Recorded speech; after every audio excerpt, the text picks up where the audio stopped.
ត្រូវគ្លៀងត្រូវអីចឹងទៅវាដុះល្អ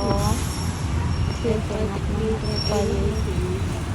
គ្លៀងវាថាមានល្អការមិនដេកចេញការមកច្រើនដល់ចេញទៅក្រៅឡើងក្រាស់មកហើយទៅល្អខាងក្នុងនេះដាក់ដីវាបន្ថែមទៀតគឺមកវាលាស់ចេញទៅក្រៅចឹងដាក់ដីល្អពីលើទៀតមកដើម្បីឲ្យវាដុះចេញមកនៅចេញឆ្អិនគេដោះចេញបន្លកមកខាងក្នុងទីល្អទៀតណែននៅខាងក្នុងហ្នឹងលាស់ត្រួយលាស់អីចេញត្រួយមកល្អបែកថ្ងៃគឺតាតាំងពីពលមកដាំខែលស្លឹកល្អដល់អួនបើវាខ្ចីយកខ្ចីមកល្អ